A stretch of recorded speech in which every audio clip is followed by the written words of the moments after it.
நீ ஏன் ஒத்துக்கிட்ட? ஆமா நான் கணக்கு காட்ட தவறிட்டேன் அப்ப 1.5 கோடியை கட்டுன்றான். திடீரென்று உத்தரவு பிறப்பிக்கப்படுகிறது அப்படின்னா இதுக்கு பின்னாடி ஒரு கை இருக்கு. இப்ப கை இருக்கான்னு தெரியல, பல பூக்கள் இருக்குது. 64 லட்சம் ரூபாய் கட் அவுட் வைப்பதற்கும், பாலாபிஷேகம் செய்வதற்கும், ஆராத்தி எடுப்பதற்கும், பேண்டு வாத்தியங்கள் வாசிப்பதற்கும் செலவு செய்ததுன்னு தாக்கல் பண்ணியிருக்கிறாரு. இப்ப பில்டப்ப வேற யாரோ கொடுக்கல, அவருக்கு அவரே ஊதிக்கிறாரு. நாளைக்கு ஆட்சியை பிடிக்க போற ஒரு கட்சி தலைவர் நாளைக்கு ஆட்சி பிடிக்கிறார். அவர் ஏற்கனவே ஆட்சியில தானே இருக்கிறாரு. பனையூர் சாம்ராஜ்யத்தில்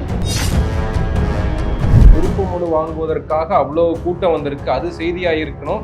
ஆனால் அது மறைக்கிறதுக்காக இன்னைக்கு அது செய்தியாக கூடாது. ஒரு காம்பவுண்ட்ல இருந்து இன்னொரு காம்பவுண்டுக்கு கார் எடுத்துட்டு போறாருங்க, சுட்டு எடுத்துட்டு போறாருங்க. இல்ல அவ்வளவு கூட்டம் வருது ஏன்னு யோசிங்களா? பக்கத்து வீட்டுக்காரன் வேண்டாது கல்லுல விட்டு எரிஞ்சுட்டா நீ என்ன சம்பாதிச்சன்றது எல்லாமே வேட்புமனு தாக்கல் பண்ணும்போது தெரியும். அப்ப மாட்டுவடி மாப்பிள்ளை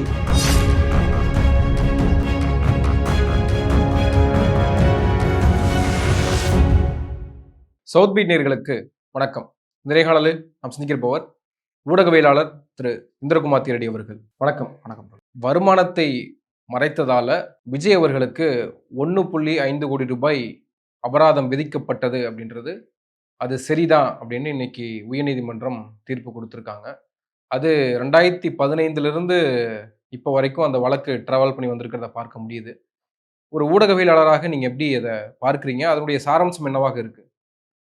இதை வருமானத்தை மறைத்ததால் அப்படின்னு சொல்லலாம், முறைகேடான வருமானம் பெற்றதால் அப்படின்னு சொல்லலாம், இல்ல இதையே இன்னும் கொஞ்சம் ஆய்வு செய்து பெரிய அளவுல விஜயை விசாரித்தோம் என்றால் சொத்து குவிப்பு வழக்கு அப்படின்னு கூட இதை சொல்லலாம்.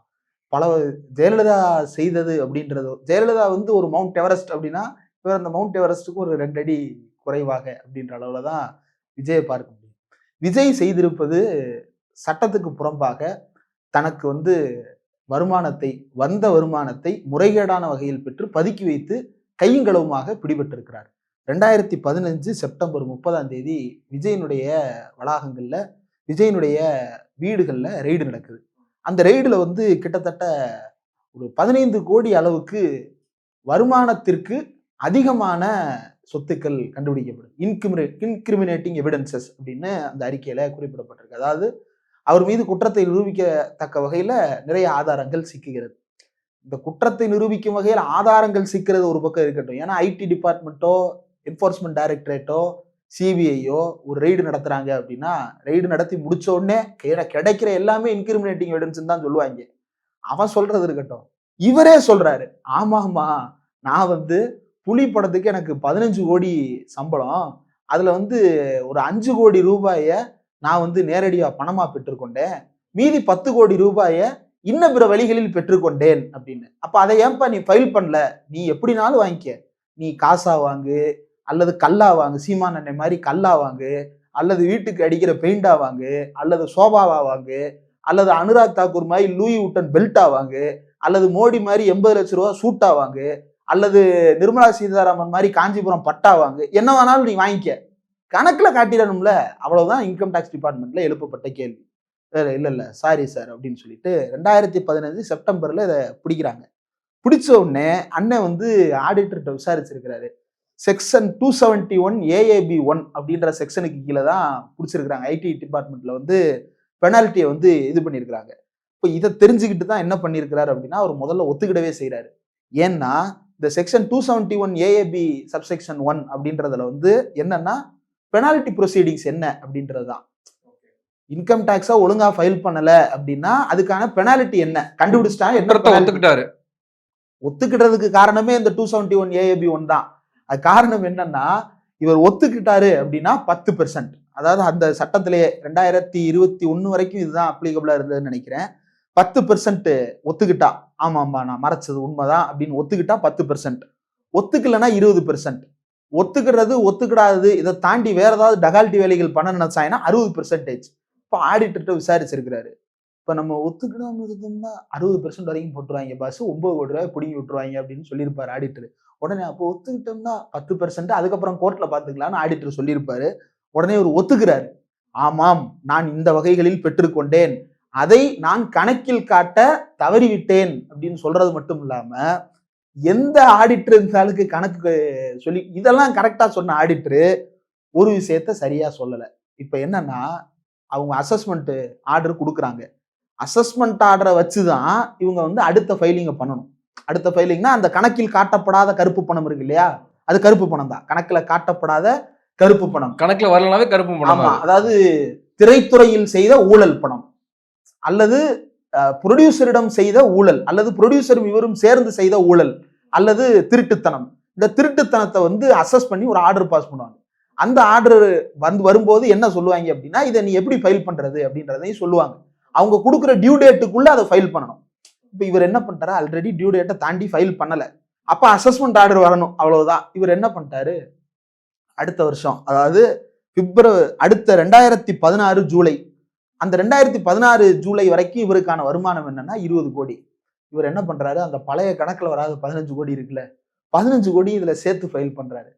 சேர்த்து ஃபைல் பண்ணி பாருங்க நான் எவ்வளவு ஃபினான்சியல் இயர் 2016-17ல 35 கோடி அப்படின்னு சொல்லிட்டு ஃபைல் பண்றாரு. 35 கோடின்னு ஃபைல் பண்ண உடனே என்ன 35 கோடி ஃபைல் பண்ணிருக்கா, ஆமா போன வருஷம் 15 கோடி மிச்சம் இருந்துச்சுல, அதை இந்த வருஷம் கணக்கு. ஹேய், அது போன வருஷம் சம்பாத்தியம்டா, அதை நீ கணக்குல காட்டலன்னு தான் நான் உனக்கு பெனால்டி ப்ரொசீடிங் இனிஷியேட் பண்ணிருக்கேன். அதுக்குள்ள உன்னை யார் அங்க கொண்டு போய் ஃபைல் பண்ண சொன்னா அப்படின்னு சொல்லிட்டு ஐடி டிபார்ட்மெண்ட் பிராயச்சித்தமாகத்தானே இப்ப சேர்த்து நான் கட்டுறேன் அப்படின்றாரு. அதை வந்து ஐடி டிபார்ட்மெண்ட் ஒத்துக்கிடணும்ல. நீ இஷ்டத்துக்கு கணக்காட்டுவ. 2010ல வாங்கினதை வந்து 2017ல கணக்காட்டுவ. அப்ப நடுவில் அந்த 7 வருஷம், அந்த 7 வருஷத்துல அந்த பணத்தை வச்சு என்ன செஞ்சீங்கன்ற கேள்வி இருக்குல்ல. இப்போ ஒண்ணும் இல்ல. இப்ப நான் என்ன, இப்ப நீங்க சொல்ற மாதிரியே வச்சுப்போம், விஜய் சொல்ற மாதிரியே வச்சுப்போம். ஏதாவது அடுத்த வருஷ கணக்குல நான் சேர்த்து காட்டிடுறேன் அப்படின்னு சொல்றாரு இல்லையா, அதை வச்சுப்போம். இப்ப இந்த ஒரு வருஷ கேப்ல இந்த பணத்தை எடுத்து கொண்டு போய் மாலத்தீவு, சுவிட்சர்லாந்து அல்லது வந்து மொரீசியஸ், அதானியினுடைய சொர்க்க பூமியான மொரீசியஸ், அல்லது இப்ப யாரு எப்ஸ்டீன் ஃபைல்ஸ், அவங்க ஒரு ஐலாண்ட் வச்சிருக்காங்க. இந்த மாதிரி எங்கேயோ கொண்டு போய் நீ போய் முதலீடு பண்ணி வச்சிருக்கிற. அதுல ஒரு லாபம் சம்பாதிச்சு அதை வேற இடத்துல பதுக்கிட்டு அடுத்த வருஷம் இந்த 15 கோடி நீ கணக்குல ஏத்திட்டனா இது முறைகேடின் மேல் முறைகேடா மாறாதா? சரி, இந்த 15 கோடி இடைப்பட்ட காலத்துல ஏதோ ஒரு தீவிரவாத அமைப்பு கொடுத்துட்டாரு, அந்த தீவிரவாத அமைப்பு அதை பிஜேபி கொண்டு போய் கொடுத்துருச்சு அப்படின்னு நம்ம சொல்லல. பிஜேபிக்கு தீவிரவாத அமைப்புகள்ல இருந்து காசு வருதுன்னு பல பேர் பல பத்திரிகைகள் ரிப்போர்ட் பண்ணியிருக்கிறாங்க. அத்வானியே வந்து இது குறித்து வழக்கெல்லாம் சந்தித்திருக்கிறார், நீதிமன்றங்கள்ல அந்த வழக்குகள் எல்லாம் நடந்திருக்கிறது. இப்ப அந்த மாதிரி இவர் வந்து திருட்டுத்தனமா பிஜேபிக்கு போய் இன்வெஸ்ட் பண்ணியிருந்தாருன்னா யாருக்கு சார் தெரியும்? கணக்கு சொல்லணும்ல. அல்லது வந்து ஜெயலலிதா போய் கார்டன்ல போய் சப்மிட் பண்ணாரா தலைவா படத்துக்கு பிராயச்சித்தம் தேடுவதற்காக? என்ன செஞ்சாருன்னு நமக்கு தெரியாதுல்ல. அப்ப நம்ம ஒரு முடிவுக்கு வர முடியாது. ஐடி டிபார்ட்மெண்ட்டுக்கு வந்து நீ கரெக்டா பதில் சொல்லணும். கரெக்டா பதில் சொல்லல. ஐடி டிபார்ட்மெண்ட் ஒழுக்கமா இருக்கா இல்லையான்ற கேள்வி எல்லாம் இங்க பொருத்த முடியாது. ஏன்னா நீ ஒழுக்கமா இருக்கியா இல்லையான்றதே வந்து நீயே ஒத்துக்கிற. ஆமா, நான் வந்து முறைகேடான வகையில் தான் பணம் சம்பாதித்திருக்கிறேன் அப்படின்றத ஒத்துக்கிட்டேன். ஒத்துக்கிட்டதுனாலதான் இந்த ப்ரொசீடிங்ஸ் அதுக்கப்புறம் ஃபர்தரா 10%, இப்போ 1.5 கோடி பெனால்டி போட்டிருக்காங்க இல்லையா. ஏன் 1.5னா 15 கோடி 10% 1.5 கோடி, அதுதான் கணக்கு. இப்போ ஒரு ஒத்துக்கிடல அப்படின்னா அது வந்து 3 கோடியா மாறி இருக்கும், இல்லைன்னா 9 கோடியா எகிரி இருக்கும். இப்போ ஒத்துக்கிட்டதுனால 1.5ல நிக்குது. இப்போ ஒத்துக்கிட்டு என்ன பண்றாருன்னா அதுக்கப்புறம் அடுத்த வருஷம் ஃபைல் பண்ணிட்டு அதுல சில விளக்குகள் கேட்கிறாரு. என்ன விளக்கு கேட்கிறாருன்னா அவருடைய அசெட்ஸ், சொத்துக்கள் டெப்ரிசியேஷன். பொதுவா வந்து ஒரு பொருள் வந்து ஆண்டா ஆக ஆக மதிப்பு இழக்கும். இப்ப நீங்க பைக் வாங்குறீங்க அப்படின்னா டெப்ரிசியேஷன் வேல்யூன்னு ஒன்று இருக்கும். அடுத்த ஒரு வருஷத்துல 1 லட்சம் ரூபாய்க்கு நான் வாங்குறேன்னா அடுத்த வருஷம் அதனுடைய மதிப்பு 95,000 இருக்கும். ஏன்னா தேய்மானம், அந்த தேய்மான கணக்குப்படி 17 லட்சம் ரூபாய் தேய்மானத்துல கழிக்கணும் நீங்க. அதே போல என்னுடைய ரசிகர் மன்ற செலவுகளுக்காக 64.71 லட்சம். ரசிகர் மன்ற செலவுனா என்னப்பா அந்த செலவு? இப்ப நம்ம என்ன நினைப்போம், ரோஹிணி தேட்டர் வாசல்ல கட் அவுட் வைக்கிறாங்க, ராம் தேட்டர் வாசல்ல கட் அவுட் வைக்கிறாங்க திருநெல்வேலியில. விஜய் மக்கள் இயக்கம் சார்பாக நலத்திட்டங்கள் கொடுக்கறது, தேயல் மிஷின் கொடுக்கறது, அந்த மாதிரியான சில விஷயங்கள்லாம் பண்ணிட்டு இருந்தாங்க. அதுக்கெல்லாம் யாரு காசு கொடுப்பாங்கன்னு நம்ம நினைச்சுக்கிட்டு இருக்கோம். யாரு காசு கொடுப்பா? மக்கள் தானே சேர்ந்து, தொண்டர்கள் தானே, நிர்வாகிகள் தானே செய்வாங்க. அதை விடுங்க. நிதியுதவி செய்யறது அல்லது உதவி திட்டங்கள் செய்யறதுன்றது வேற பாணி. நான் தேட்டருக்கு வர்றேன், தேட்டர் இவங்க உதவி செய்ய ஆரம்பிச்சதெல்லாம் வந்து இந்த தேட்டர் வாசல்ல இவங்க கொடுத்த பலிகளுக்கு பிராயச்சித்தம் தேடுவதற்கு தானே. எத்தனை பேர் கட் அவுட்ல இருந்து கீழே விழுந்து செத்துருப்பான், எத்தனை பேர் கைகால் உழுந்து உடஞ்சு முறிஞ்சிருக்கும், எத்தனை பேர் வீட்டுல வந்து அவசர ஆத்திரத்துக்கு வச்சிருந்த காசு தூக்கிட்டு வந்து திருடிட்டு போய் கட் அவுட் வச்சிருப்பான். ஊருக்குள்ள வந்து மதிப்பு இல்லாம, அதாவது விஜய் ரசிகர் மன்றம்ன்ற பேர்ல, பல ரசிகர் மன்றங்கள்ன்ற பேர்ல வேலையத்த வேலையா வீட்டுல இருக்கிற காசு திருடிட்டு போய் பண்ற பல பேர் வந்து திட்டு வாங்கிட்டு இருக்கிறது இன்னைக்கு நம்ம பாக்குறோம். ரசிகர் அப்ப சிம்புவெல்லாம் கூட எனக்கு பாலாபிஷேகம் பண்ணாதீங்க, கட் அவுட் வைக்காதீங்க. யார் நம்ம அஜித், எவனா கட் அவுட் வைக்கிறது தெரிஞ்சது வேற மாதிரி ஆகி போயிடும் அப்படின்னு சொல்லிட்டு ஒருத்தன்லாம் கட்ட வரலையோ அறுத்துக்கிட்டான். ஏன்டா அந்த மாதிரி கோமாளித்தனம் பண்ணிட்டு இருக்கீங்கன்னு சொல்லி கடிச்சு பேசுவார். இப்ப இவர் என்ன பண்ணுவாருன்னா, இவர் சைலண்டா தான் இருந்தாரு. இவர் இதுவரைக்கும் அதை பத்தி பேசினதே கிடையாது. அரசியல் கட்சிகள் கூட ஒரு கட்டத்துல மாறினாங்க. தங்களை பார்க்க வர்றவங்க வந்து பேனர் வைக்காதீங்க, கட் அவுட் வைக்காதீங்க, அதுக்கு பதிலா புக் வாங்கிட்டு வாங்க, சால்வையெல்லாம் கூட போத்தாங்க, புக் வாங்கிட்டு வாங்க, அப்படி நெறிப்படுத்தினாங்க தங்களுடைய இந்த தொண்டர்களை. இவர் என்ன பண்றாரு அப்படின்னா, நம்ம நினைச்சது ரசிகன் தானா கட் அவுட் வச்சு தானா பாலு, அதெல்லாம் இல்லை. இவர் சொல்றாரு 2017 மட்டும் 64 லட்சம் ரூபாய் கட் அவுட் வைப்பதற்கும், பாலபிஷேகம் செய்வதற்கும், ஆராத்தி எடுப்பதற்கும், பேண்டு வாத்தியங்கள் வாசிப்பதற்கும் செலவு செய்ததுன்னு தாக்கல் பண்ணியிருக்கிறாரு. அப்ப பில்டப்ப வேற யாரோ கொடுக்கல, அவருக்கு அவரே ஊதிக்கிறாரு. ஊதிக்கிட்டாருன்னா சங்கு ஊதிக்கிட்டாரு அப்படி சொல்ல வரல, அவருக்கு அவரே வந்து ட்ரம்பட் ஊதிக்கிட்டாருன்னு நீங்க வச்சுக்கங்களேன். ஜெமினி சர்க்கஸ்ல ஊதிக்கிற மாதிரி இவர் உட்காந்து சர்க்கஸ்ல ட்ரம்பட் ஊதின்னு இருந்திருக்காரு பனையூர்ல உட்காந்து. இப்போ இதெல்லாம் ஒரு பக்கம் இருக்கட்டும். இப்ப இந்த ரைடு நடந்துகிட்டு இருக்கு. 2017 அசஸ்மெண்ட் ஆர்டர் கொடுக்குறாங்க. அசஸ்மெண்ட் ஆர்டர் 2017 வந்துருச்சு. அதை எதிர்த்து இவர் வந்து கமிஷனர் ஆஃப் இன்கம் டேக்ஸ்ட அப்பீல் பண்றாரு. கமிஷனர் ஆஃப் இன்கம் டேக்ஸுக்கு வந்து அப்பீல இன்கம் டேக்ஸ் அப்பீலேட்ஸ் ட்ரிபியூனல் அப்படின்னு ஒன்று இருக்கு, தீர்ப்பாயம். பிஜேபி வந்ததுக்கு பிறகு அந்த தீர்ப்பாயங்கள் எல்லாம் வந்து இப்ப இருக்கானே தெரியாத அளவுக்கு இப்ப இருக்கு. இன்கம் டேக்ஸ் ட்ரிபியூனல் இருக்கு.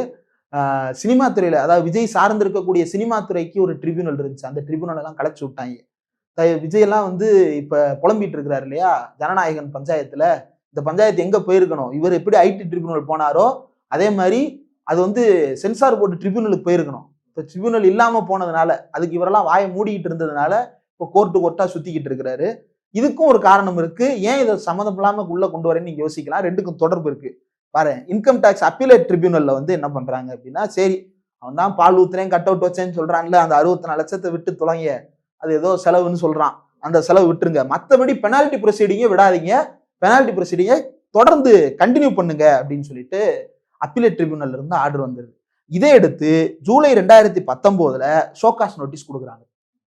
நேரில் வந்து ஆஜராவதற்கான ஷோகாஸ் நோட்டீஸ் கொடுக்குறாங்க செக்ஷன் 263 அடிப்படையில். இப்போ விஜய் இதை எதிர்த்து மறுபடியும் இன்கம் டேக்ஸ் அப்பீலேட் ட்ரிபியூனலுக்கு போறாரு.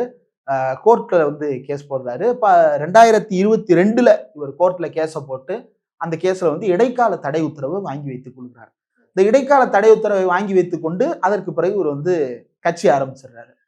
2022 இடைக்கால தடை உத்தரவு, அதுக்கப்புறம் 2023-24 கட்சியை அந்த அபராதம் கட்ட மாட்டேன்னு தடை உத்தரவு கட்டாதான்னு சொல்லல, 1.5 கோடி அபராதம் கட்ட சொல்லி ஐடி டிபார்ட்மெண்ட் கொடுத்த நோட்டீஸ் இருக்கு இல்லையா, அந்த நோட்டீஸை தற்காலிகமா நிறுத்தி வச்சிருக்கிறாங்க. அதை கேன்சலும் பண்ணல, அதை கட்டாதன்னு சொல்லல, அதை தற்காலிகமா நிறுத்தி வச்சிருக்கிறாங்க. அதுக்கப்புறம் என்ன ஆகுதுன்னா, இப்ப அந்த கேஸ் வந்து திரும்ப விசாரணைக்கு வருகிறது. எல்லாத்தையும் எடுத்து பார்த்துட்டு இவங்க என்ன சொல்றாங்கன்னா, நீங்க 2022 வந்து எங்களுக்கு இது பண்ணீங்க அப்படின்னு சொல்றாங்க. 2022 கொடுத்தது கடைசி நோட்டீஸ். உனக்கு கொடுத்த அசஸ்மெண்ட் ஆர்டர் 2017, அதுலயே டிக்ளேர் ஆயிருச்சு. அப்போ உங்களுக்கு எல்லாத்தையும் முறைப்படி ஐடி டிபார்ட்மெண்ட் கொடுத்துருச்சு, நீங்க கட்ட வேண்டியது ஏன் கட்டல, தயவு செய்து போய் கட்டுங்க அப்படின்னு சொல்லிட்டு இன்கம் டேக்ஸ் டிபார்ட்மெண்ட் விதித்த 1.5 கோடி அபராதத்தை நிறுத்தி வைக்க தேவையில்லை, அவர்கள் கொடுத்த நோட்டீஸ் சரி, விஜய் அந்த அபராதத்தை கட்ட வேண்டும் அப்படின்னு இன்னைக்கு உத்தரவு பிறப்பிக்கப்பட்டது. இதுதான் நடந்தது. இப்போ பலரும் நினைக்கலாம், பாருங்க இன்கம் டேக்ஸ் டிபார்ட்மெண்ட் விஜய் வந்து எவ்வளவு நெருக்கடிக்கு உள்ளாக்குது பாத்தீங்களா அப்படின்னு சொல்லிட்டு. அதுவும் தேர்தல் நெருங்குற சமயத்துல திடீரென்று இந்த வழக்கு விசாரணைக்கு வருகிறது, திடீரென்று உத்தரவு பிறப்பிக்கப்படுகிறது அப்படின்னா இதுக்கு பின்னாடி ஒரு கை இருக்கு. இப்ப கை இருக்கான்னு தெரியல, பல பூக்கள் இருக்கிறது. கை தான் இல்லையே, கை பார்லிமெண்ட்ல பஞ்சாயத்துல இருக்கு, கை இங்க வரல. கை வரும்னு தான் எதிர்பார்த்துக்கிட்டு இருக்கிறாங்க. கடைசி நேரத்துல ஒன்றும் வராது. இப்ப விஜய் வந்து இந்த வழக்கு எல்லாத்தையும் தாண்டி இன்னைக்கு அவர் முன்வைத்து பேசுகின்ற அரசியலை கொஞ்சம் யோசிச்சு பாருங்க. ஊழல் எதிர்ப்பு, பாஜகவை எதிர்ப்பதாக அவர் சொல்ல மாட்டாரு, அவருடைய தொண்டர்கள் சொல்லிக்கிடுவாங்க, நாங்களும் பாஜகவை ₹1 கூட எடுக்க மாட்டேன் மக்கள் பணத்துல இருந்து அப்படின்னு சொன்னாரு தானே விஜய். எங்க இருந்து எப்ப இருந்து அதை எடுக்க மாட்டேன்னு டிக்ளேர் பண்றாரு? சிஎம் ஆனதுக்கு அப்புறம் எடுக்க மாட்டாரு. அதுக்கு முன்னாடி எடுத்ததெல்லாம் இவ்வளவு பெரிய சொத்துக்கள் சம்பாதிச்சு வச்சிருக்கிறாருல, 200 கோடி சம்பாதிச்சேன்னு சொல்றாருல. ஊழல் அப்படின்னா என்ன? முறையாக ஒருவரிடமோ அல்லது ஒரு இடத்திற்கோ போய் சேர வேண்டியதை சேர விடாமல் தடுத்து வேறு ஒருவர் தன் பக்கம் இழுத்துக் கொள்வது. இன்னும் சிலர் இப்படி கூட சொல்லுவாங்க, தான் சம்பாதிச்ச பணத்தை தான் வச்சுக்கிறாரு, இதுல என்ன பிரச்சனை? அந்த ஜெயலலிதா தான் சம்பாதிச்சது தானே, ஜெயலலிதா பணம் தான் சம்பாதிச்சது தானே. இப்ப நீங்க திமுக ஊழல் கட்சின்னு சொல்றீங்கல்ல, கலைஞர் தான் திரைக்கதை வசனம் எழுதி சம்பாதிச்சது தானே. இன்கம் டேக்ஸ் ரெய்டு நடந்திருக்குது இல்ல, எத்தனையோ ரெய்டுகள் வந்திருக்குது இல்ல, யாரையாவது கிரிமினலா அஃபன் பண்ணி நிப்பாட்டி இருக்க வேண்டியதான கோர்ட்ல, ஏன் நிறுத்த முடியல? கலைஞரை நிறுத்துங்க. கோபாலபுரம் வீட்டை போய் பார்ப்போம், பனையூர் பங்களாவை போய் பார்ப்போம். எது பயங்கரமான மாட மாளிகையாக இருக்கிறது அப்படின்றத நாமளே தெரிஞ்சுக்கலாம். கோபாலபுரம் வீடு இப்ப நீங்க போனாலும் பார்க்க முடியும். அவ்வளவு பெரிய வீடுலாம் கிடையாது. 4 அடி எடுத்து வச்சீங்கன்னா அந்த வீட்டை கிராஸ் பண்ணிட்டு போயிடலாம். ஆனா இன்னைக்கு ஜெயில இருந்து ரிலீஸ் ஆன சசிகலா, ஐடி, இடி எல்லா வழக்கையும் தாண்டி ஜெயிலுக்கே போய் குற்றவாளி என்று நிரூபிக்கப்பட்டு சிறை தண்டனை அனுபவித்து வந்த சசிகலா போயஸ் பங்களா, போயஸ் கார்டன்ல ஒரு வீடு கட்டியிருக்கிறாங்க. அந்த வீட்டை போய் பாருங்க. அந்த வீட்டுக்கு பக்கத்துல கோபாலபுரம் வீட்டை வச்சு பாருங்க. பனையூர் பங்களாவுக்கு பக்கத்துல கோபாலபுரம் வீட்டை வச்சு பாருங்க. இந்த எது யாரால எப்படி சம்பாதிக்கப்பட்டது அப்படின்றத மக்களுடைய பார்வைக்கே விட்டுறலாம். இப்ப விஜய் சம்பாதித்த இந்த பணம் எல்லாம் எப்படி சம்பாதிக்கப்பட்டது? இப்ப இன்னைக்கு அவர் 200 கோடி வருமானத்தை விட்டுட்டு வர்றேன்னு சொல்றாரு. 2015ல 15 கோடி வாங்கிட்டு இருந்தவர் 2026ல, அதாவது 10 வருஷத்துல 200 கோடி வாங்க ஆரம்பிச்சிட்டாரு. எப்படி 200 கோடி வாங்க ஆரம்பிச்சாரு?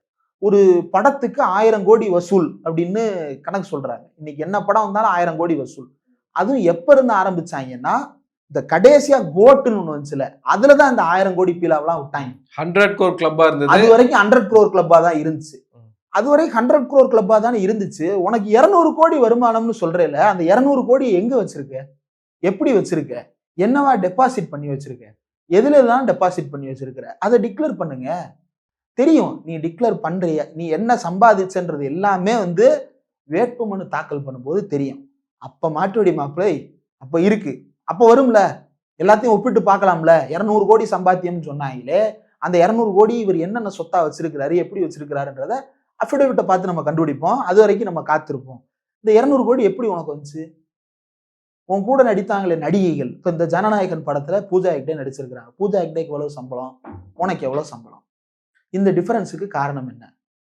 அப்ப அந்த படத்துல வேலை பார்க்குற அவ்வளவு பேருக்கும் போய் சேர வேண்டிய அந்த படத்தின் லாபத்தை ஒத்தாலா நீ திசை திருப்பிட்டு போற. எல்லாத்துக்கும் காரணம் விஜயால தானே படம். விஜய் படம் விஜயால தானே படம் ஓடுது. நீயே டிஆர் மாதிரி பண்ண வேண்டியதானே? அப்ப தமிழ்நாட்டிலேயே இவர் ஒருத்தரால தான் இவர் படம் ஓடுதுன்னு சொல்றதுக்கு தகுதி உள்ள ஒரு நபர்னா அது டி ராஜேந்தர் மட்டும்தான்.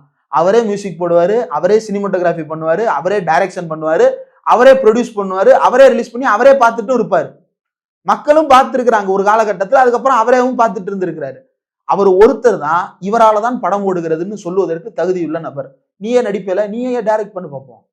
இல்லைன்னா உன் ஃப்ரெண்டு சும்மா சுத்திட்டு இருக்கிறான் பாருங்க, அவன் பேர் என்ன, சஞ்சீவி. சஞ்சீவி கூட்டு போய் நீயே சஞ்சீவி மட்டும் சின்னத்திரை தளபதி, சின்னத்திரை தளபதியும் வெள்ளித்திரை தளபதியும் சேர்ந்து நடிக்க வேண்டியதானே? தனியா கேமரா வச்சுக்கிட்டு ரீல்ஸ் எடுத்துக்கிட்டு தெரிய வேண்டியதானே? எதுக்கு டைரக்டர், எதுக்கு க்ரூ மெம்பர்ஸ், எதுக்கு சினிமாட்டோகிராஃபர், எதுக்கு 600 பேர் கொண்ட யூனிட், எதுக்கு அவ்வளவு பேர் துணை நடிகர்கள்? அவங்களுக்கெல்லாம் போய் சேர வேண்டிய சம்பளத்தை ஏன் நீ முறையா கொடுக்கல? உன்னோட ஸ்கிரீன் டைம் எவ்வளவோ அவங்க ஸ்கிரீன் டைத்துக்கு ஏற்ற மாதிரி, அவங்களுடைய உழைப்புக்கு ஏற்ற மாதிரி சம்பளத்தை பிரிச்சு கொடுக்க சொல்லி கொடுத்துருக்க வேண்டியது தானே?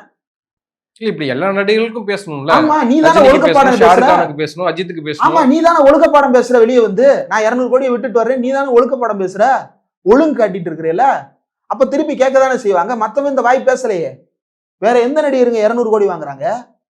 200 கோடி வாங்குறதா வேற எந்த நடிகர் சொல்றாங்க? எனக்கு தெரியல. மற்ற நடிகர்கள்லாம் அவங்களோட சம்பளத்தை வெளிப்படையா சொல்லும் போது இந்த கேள்வி கேட்போம். எந்த நடிகரா இருந்தாலும் இதுதான் கேள்வி. உனக்கு சம்பளம் என்ன, உன் கூட நடிக்கிற நடிகர்களுக்கான சம்பளம் என்ன? இப்ப இது ஊழல் இல்லையா? அப்புறம் ஊழல் ஒழிப்பு இந்த 1.5 கோடி நீயே ஒத்துக்கிட்ட. ஆமா, நான் கணக்கு காட்ட தவறிட்டேன். அப்ப 1.5 கோடியை கட்டுன்றான். இதுக்கு பேர் என்ன? நீங்களே சொல்லுங்க. இதை என்னன்னு சொல்றது? ஆமா சார், நான் கொலை பண்ணிட்டேன், அப்ப ஜெயிலுக்கு வாடா. வர முடியாதுங்க. சீமான் பேசுற மாதிரி இல்ல. இவரும் சீமானும் ஒண்ணுதான். அஜெண்டா எல்லாம் ஒரே இடத்துல இருந்தா வருது. இப்ப இவருக்கு ஏன் இந்த கேஸ் 2022ல ஐடியினுடைய அந்த நோட்டீஸ்க்கு இடைக்கால தடை விதிக்கப்படுது. ஆமா, அப்ப அறிக்கையெல்லாம் விட்டாரு. அது அப்பயே அந்த வழக்கை மீண்டும் விசாரிச்சு முடிச்சு வச்சிருக்கலாமே. ஏன் தேர்தல் இருக்கிற சமயத்துல மீண்டும் விசாரணைக்கு எடுத்துக்கொள்ளப்படுது? 2022 ரைட்டா? 2022க்கு நடுவுல பல ரெய்டுகள் நடந்துருச்சு. 2012ல இருந்தே இவர் மேல பஞ்சாயத்து இருக்கு. எதுக்கு? ரோல்ஸ் ராய்ஸுக்கு இவர் இம்போர்ட் டியூட்டி கட்டலை அப்படின்னு கட்டாம கொண்டு வந்துட்டு எனக்கு விலக்கு கொடுங்க. எதுக்கு விலக்கு கொடுக்கணும்? இந்த காரை நான் பயன்படுத்திக்கிறதுக்கு எனக்கு விலக்கு கொடுங்க. இது சாமானிய மக்களுக்கும் இந்த கார் பயன்பாட்டுக்கு ஏதாவது தொடர்பு இருக்கா? நீ கட்டுற அந்த இம்போர்ட் டியூட்டி மக்களுக்கு தானே செலவழிக்க போறாங்க, கட்டியிருக்க வேண்டியதானே, ஏன் கட்டாம விலக்கு வாங்குற? அந்த கேஸ் 6 வருஷம் 7 வருஷம் வரைக்கும் நடத்தி யாரெல்லாம் அந்த விலக்கு கேட்கிறா? சச்சின் டெண்டுல்கர், இந்த பக்கம் விஜய். 200 கோடி சம்பாதிக்கிறியே, ஒரு 10 கோடி ரூபாயை கவர்மெண்ட்டுக்கு உன்னால டாக்ஸா கட்ட முடியாதா? அது மக்களுக்கு தானே போகுது. இதுல இவர் வந்து கவர்மெண்ட் ஃபார்ம் பண்ணி இவர் நாட்டை ஆள போறாரு. என்ன லட்சணத்துல இவங்க எல்லாம் வரினா என்னன்னே தெரியாம இவனுக்கு ஆட்சிக்கு வர்றானுங்கன்றதுதான் இருக்கிறதுலே பாடாவதியான விஷயம். இந்த நடிகர் விஜய் சம்பளம் இது எல்லாத்தையும் தாண்டி பாஜகவுக்கும் விஜய்க்கும் பாத்தீங்களா? நான் சொல்றதை நீங்க நம்பல. பாஜகவும் விஜயும் அப்படி மோதுறாங்க பாருங்க அப்படின்னு சிலர் வருவாங்க. சில மூத்த பத்திரிகையாளர்கள் மண்டையை சொரிந்து கொண்டு பாஜக விஜயை கடுமையாக எதிர்க்கிறது, விஜயை தன்னுடைய நேரடி எதிரியாக பார்க்கிறது அப்படின்னு சிலர் வந்து உருட்டுவாங்க. இந்த உருட்டணுன்றதுக்காண்டி தான் இந்த மொத்த படலமும். இந்த 1.5 கோடி இவனால கட்ட முடியாதா? ஏன் இந்த 1.5 கோடிக்கு இவ்வளவு பெரிய கேஸ் நடத்துறாங்க? இது பரவாயில்ல. இந்த படம் பி.டி. செல்வகுமார் தயாரிச்சார் இல்லையா? அவர் எப்படி தயாரிப்பாளர் ஆனாருன்றத வந்து பி.டி. செல்வகுமாரே சொல்லியிருப்பார். இப்போ உங்க அம்மா கேட்டிருக்கிறாங்க, யாரு? Sofa madam. அவங்க பாவம் பாட்டு பாடிட்டு வீட்டுல நிம்மதியா தன்னுடைய கணவரோட காலத்தை தள்ளி கொண்டிருக்கிறார். ரொம்ப பாவமான விஷயம். தானே கேக் வாங்கி தானே வெட்டிக்கிட்டு மகன் பக்கத்தில் இருப்பது போல உணர்ந்து கொண்டு தானே கேக்கை சாப்பிட்டும் கொண்டு பெத்த புள்ள ஊர்லயே இருந்தும் பனையூர்ல இங்க இருந்து ஒரு 20-30 கிலோமீட்டர் தூரத்துல இருந்துகிட்டு சாலிகிராமத்துக்கு வராம இருக்கிறானே பையன் அப்படின்ற அளவுக்கு மன உளைச்சல் இருக்கிறாங்க. நம்ம அவங்கள குறை சொல்ல விரும்பல. அவங்க கேட்டிருக்கிறாங்க, ஏன்பா அந்த மாதிரி செல்வகுமார் ஏன்பா கோர்த்து விட்ட? செல்வகுமார் ரசிகர் மன்றம் அது இதுன்னு பாத்துக்கிட்டு இருந்தவர், விஜய் கூடவே இருந்தவர் புஷி ஆனந்துக்கு முன்னாடி வரைக்கும். முன்னாள் புஷி ஆனந்தா இருந்தாரு. அதுக்கப்புறம் மனம் திருந்தி இப்ப வெளியே வந்து உண்மைகளை உடைத்து கொண்டிருக்கிறார். பிரேக்கிங் இல்ல, அந்த ரைடுக்கு பிறகுதான் அவர் வெளியேற்றப்பட்டார். அவர்னாலதான் இந்த முறைகேடு நடந்திருக்கு. ஆமா, இப்ப இப்படி எல்லாம் சொல்றாங்கல்ல. அவங்க அம்மா கேட்டிருக்கிறாங்க, ஏன்பா இந்த படத்தை கொண்டு போய் செல்வகுமார்கிட்ட கொடுத்த? அந்த பையன் பாவமாச்சு, அவன் அதை தாங்குவானா? நீயே ஒரு எக்ஸ்பிரிமெண்டா தானே பண்ற, வேற யாராவது நல்ல ப்ரொடியூசரா, வழிதாங்கக்கூடிய ப்ரொடியூசரா புடிச்சு இது பண்ணிருக்க வேண்டியது தானே அப்படின்னு சொல்லிட்டு. இப்ப கமலஹாசன் எப்படி லிங்குசாமி தலையில உத்தமன் ஏத்தி விட்டாரோ அந்த மாதிரி செல்வகுமார் தலையில புளியை கொண்டு போய் ஏத்தி விட்டாங்க. இப்போ புளியை ஏத்தின உடனே செல்வகுமார், இந்த தகவல் செல்வகுமாருக்கு எப்படி தெரிஞ்சிருக்குன்னா, இவங்க ஹாலில் உட்காந்து அம்மாவும் பேசிட்டு இருந்தது சமையல்காரர் அண்ணன் கேட்டுட்டு வந்து செல்வகுமார்கிட்ட, அண்ணாச்சி விஷயம் தெரியுமா, உங்க தலையில ஏத்தினாதான் நீங்க வீடு தேடி வந்து நாளைக்கு நட்டமாயிருச்சு நிக்க மாட்டீங்கன்றதுனால உங்க தலையில ஏத்திருக்காங்க அப்படின்னு சொல்லி ஏத்த, அடப்பாவிகளா அப்படின்னு சொல்லிட்டு விஷயம் தெரிஞ்சு வீட்டுக்குள்ள போனா, சார் யார் நீங்கன்னு இருக்காங்க. டேய் என்ன யாருன்னு தெரியாதா? நான் தாண்டா ரசிகர் மன்றத்தையே நடத்திக்கிட்டு இருக்கேன். சாரி சார், உங்களை பொறுப்புல இருந்து நீக்கிட்டாங்க. பிறகு புஷி ஆனந்த் ஒருத்தரை புதுசா போட்டாங்க, உங்களை வீட்டுக்குள்ள விடக்கூடாதுன்னு சொல்லிட்டாங்கன்னு வெளியே துரத்தி விட்டாங்க.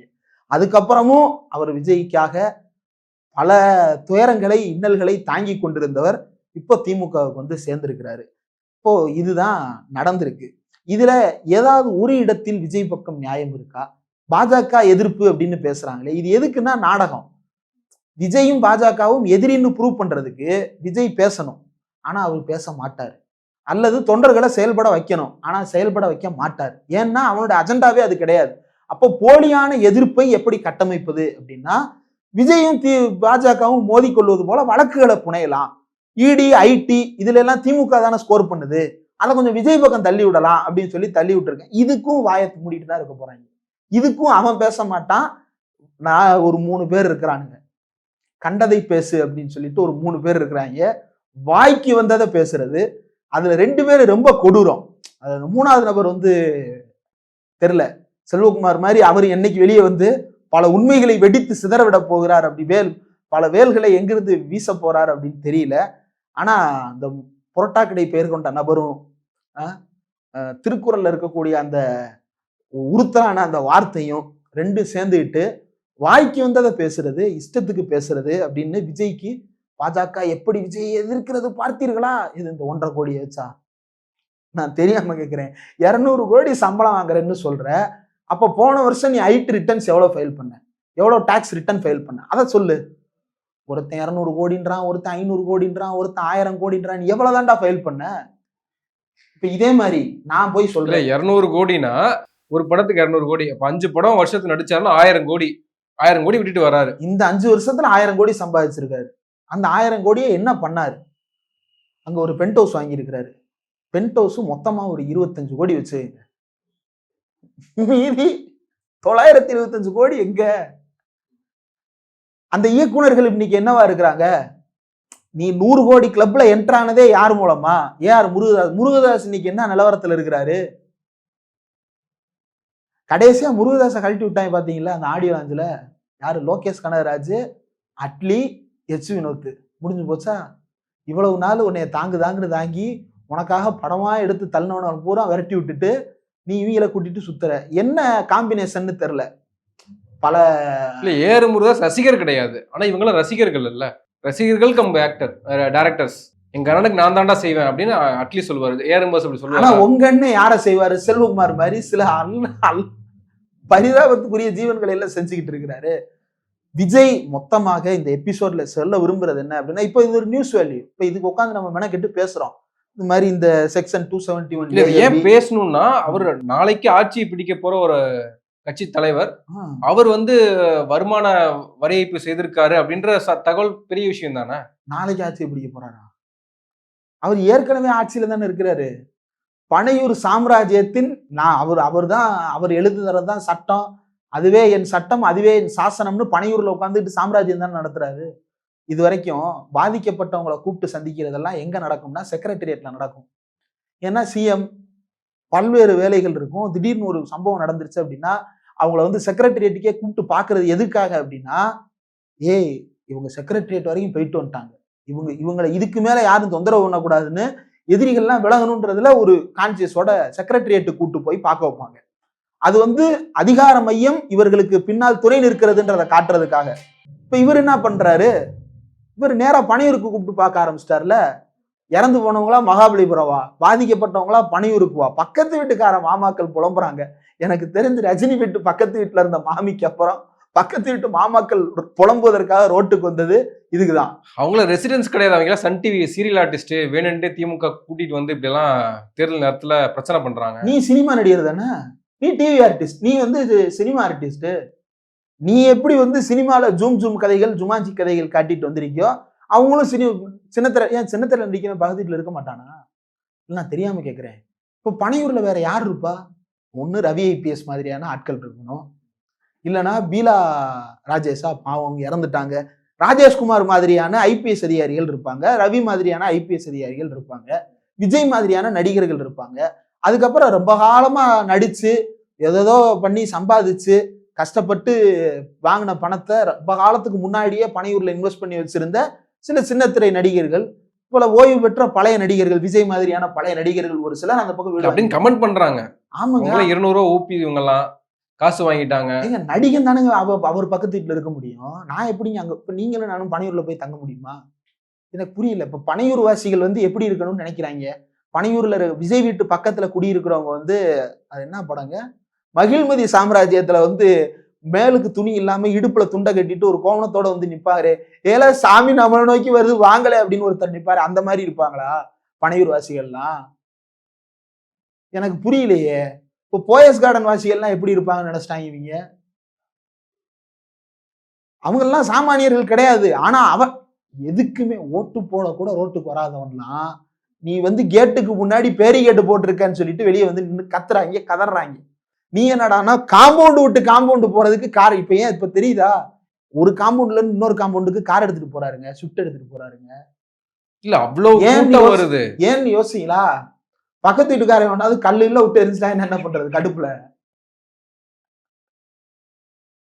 அந்த மாதிரி நடந்துடக்கூடாதுன்றதுக்காக அவர் பாதுகாப்பா இருக்கிறாரு. பலரும் தப்பா புரிஞ்சுக்கிறாங்க. விஜய்க்கு வந்து டயபெட்டிஸ், அவருக்கு காலில் ஆப்ரேஷன், விரல் எடுத்துட்டாங்க, அதனால நடக்க முடியாது, அந்த மாதிரி கூட பலர் புரிஞ்சுக்கிட்ட வாய்ப்பு இருக்கு. அப்படிலாம் நினைச்சுறாங்க. பக்கத்து வீட்டு மாமாக்கள் யாராவது கல் விட்டு அடிச்சிருவாங்கன்ற பயத்துல அவர் ஸ்விஃப்ட் காருக்குள்ள பதுங்கி இருந்து போகிறார். விஜய் என்ற நடிகர் நடத்துகின்ற இன்னொரு நாடகம் தான் இது.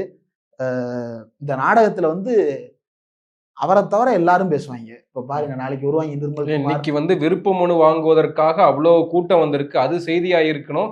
ஆனால் அது மறைக்கிறதுக்காக இன்னைக்கு வந்து அது செய்தியாக கூடாது. விருப்ப மனு கொடுப்பதற்கு யாரெல்லாம் வர்றாங்கன்றது செய்தியாக கூடாது. நீங்க திமுக அதிமுக விருப்ப மனு தாக்கல் பண்றவங்க எண்ணிக்கையை பாத்திருக்கீங்களா? லட்சத்துல இருக்கும். 15,000 20,000 இவங்க 50,000 நினைக்கிறேன். எத்தனை பேர் வர்றாங்கன்னு பார்ப்போம். அதுல ரசிகர்கள் எத்தனை பேர் வர்றாங்கன்னு பார்ப்போம். போட்டியிட போறதெல்லாம் யாரு போட்டியிட போறா?